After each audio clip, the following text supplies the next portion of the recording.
नमस्कार, मैं सुनैना कश्यप और आप देख रही हैं खबर हाट हिमाचल। राजनीति में कुछ लड़ाइयां ऐसी होती हैं जो किसी एक सरकार या एक मुख्यमंत्री की नहीं होती, बल्कि पीढ़ियों तक चलती है। बीबीएमबी में हिमाचल के हक की लड़ाई भी ऐसी ही है। ये लड़ाई आज से शुरू नहीं हुई, इसके पीछे करीब 3 दशक का इतिहास है। लेकिन अगर कांग्रेस की राजनीति की बात करें तो इस मुद्दे को सबसे मजबूती से उठाने वाले नेताओं में स्वर्गीय वीरभद्र सिंह का नाम सबसे ऊपर आता है।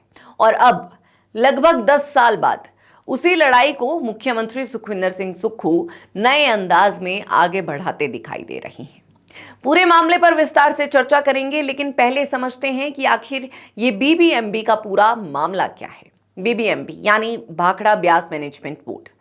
यही वो संस्था है जो भाखड़ा बांध, पौंग बांध और ब्यास सतलुज लिंक परियोजनाओं का संचालन करती है। इन परियोजनाओं से पंजाब, हरियाणा, राजस्थान और दिल्ली जैसे राज्यों को बिजली और सिंचाई का पानी मिलता है। लेकिन इन परियोजनाओं की सबसे बड़ी कीमत किसने चुकाई? हिमाचल प्रदेश ने। भाखड़ा बांध बनने के लिए हिमाचल की हजारों एकड़ जमीन डूब गई, करीब 370 गांव उजड़ गए, 35,000 से ज्यादा लोग विस्थापित हुए और लगभग 7,000 परिवारों ने अपना घर बार छोड़ दिया। यानी विकास की सबसे बड़ी कीमत हिमाचल ने चुकाई, लेकिन फायदा सबसे ज्यादा मैदानी राज्यों को मिला। जब 1966 में पंजाब पुनर्गठन अधिनियम लागू हुआ, तब कानून में साफ लिखा गया कि बीबीएमबी परियोजनाओं में हिमाचल प्रदेश की 7.19% हिस्सेदारी होगी। लेकिन यह अधिकार सिर्फ कानून की किताबों में रह गया। सालों तक हिमाचल को उसका हिस्सा नहीं मिला। आखिरकार 1998 में हिमाचल सरकार सुप्रीम कोर्ट पहुंची। करीब 13 साल तक कानूनी लड़ाई चली और 27 सितंबर 2011 को सुप्रीम कोर्ट ने साफ फैसला सुनाया कि हिमाचल बीबीएमबी परियोजनाओं में 7.19% हिस्सेदारी का वैधानिक हकदार है। यहीं से एक नया सवाल पैदा हुआ। अगर सुप्रीम कोर्ट फैसला दे चुका है तो फिर आज तक हिमाचल को उसका पूरा हक क्यों नहीं मिला? असल में पंजाब और हरियाणा ने अक्टूबर 2011 के बाद की हिस्सेदारी तो देनी शुरू कर दी, लेकिन 2011 से पहले का एरियर आज तक नहीं दिया। यही एरियर करीब 4200 करोड़ रुपए का है। इसमें भाखड़ा परियोजना से लगभग 2,724 करोड़ रुपए, ब्यास सतलुज लिंक परियोजना से 1,034 करोड़ रुपए और पौंग बांध से करीब 492 करोड़ रुपए हिमाचल को मिलने हैं। यानी सुप्रीम कोर्ट का फैसला हिमाचल के पक्ष में है, अधिकार भी तय है, लेकिन भुगतान अब भी अधूरा है। अब जरा सियासी चश्मे से इस मसले पर गौर फरमाइए। साल 2016 प्रधानमंत्री नरेंद्र मोदी हिमाचल दौरे पर थे। उस समय मुख्यमंत्री वीरभद्र सिंह ने प्रधानमंत्री को 12 मांगों का एक ज्ञापन सौंपा था।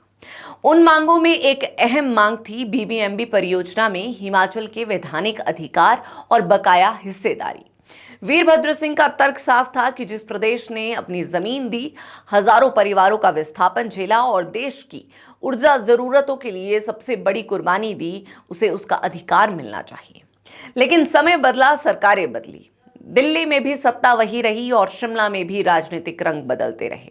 वीरभद्र सिंह इस दुनिया से चले गए, लेकिन उनका उठाया हुआ मुद्दा वहीं का वहीं रह गया।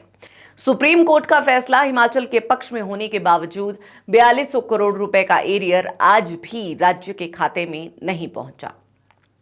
मुख्यमंत्री सुखविंदर सिंह सुक्खू ने भी वही रास्ता चुना जो कभी वीरभद्र सिंह ने अपनाया था। प्रधानमंत्री नरेंद्र मोदी को पत्र लिखना, हरियाणा के मुख्यमंत्री से संपर्क करना, केंद्रीय ऊर्जा मंत्री मनोहर लाल खट्टर से सीधे फोन पर बात करना और हर मंच पर बीबीएमबी का मुद्दा उठाना। लेकिन सीएम सुक्खू ने एक कदम और आगे बढ़ाया है। उन्होंने इस मुद्दे को सिर्फ चिट्ठियों तक सीमित नहीं रखा। किशाऊ बांध परियोजना को बीबीएमबी के बकाया से जोड़कर उन्होंने साफ संकेत दिया कि अब तक हिमाचल के पुराने अधिकारों का सम्मान नहीं होगा, तब तक नए प्रोजेक्ट्स पर भी राज्य आंख बंद करके आगे नहीं बढ़ेगा। यह सिर्फ मांग नहीं, बल्कि एक राजनीतिक दबाव की रणनीति भी मानी जा रही है। हालांकि यह कहना भी सही नहीं होगा कि इस लड़ाई में सिर्फ कांग्रेस ही मैदान में रही। बीजेपी सरकारों ने भी अपने अपने दौर में इस मुद्दे को उठाया। साल 1998 में जब हिमाचल ने पहली बार सुप्रीम कोर्ट का दरवाजा खटखटाया, तब प्रदेश में प्रेम कुमार धूमल के नेतृत्व में बीजेपी सरकार थी। करीब 13 साल चली उसी कानूनी लड़ाई का नतीजा था कि 2011 में सुप्रीम कोर्ट ने हिमाचल के पक्ष में फैसला सुनाया। इसके बाद जयराम ठाकुर सरकार के दौरान भी बीबीएमबी के बकाये का मुद्दा कई बार केंद्र और संबंधित राज्यों के सामने उठाया गया। यहां तक कि अवमानना याचिका दायर करने की तैयारी की खबरें भी सामने आई। यानी हिमाचल के हक की ये लड़ाई किसी एक दल की नहीं, बल्कि अलग अलग सरकारों ने अपने अपने तरीके से लड़ी।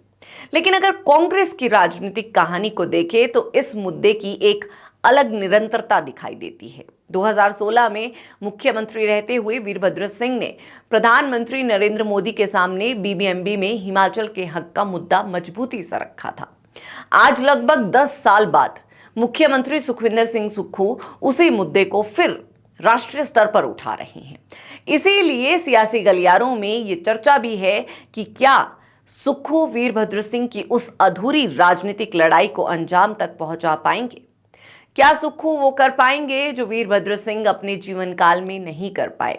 क्या सालों से फाइलों में दबा हिमाचल का 4200 करोड़ रुपए का हक अब सचमुच राज्य को मिलेगा, या फिर ये मुद्दा भी हर चुनाव में उठेगा, हर सरकार इसे दोहराएगी और हर बार समाधान अगली सरकार के लिए छोड़ दिया जाएगा। इन तमाम सवालों पर आपकी क्या राय है, कमेंट सेक्शन में जरूर बताएं।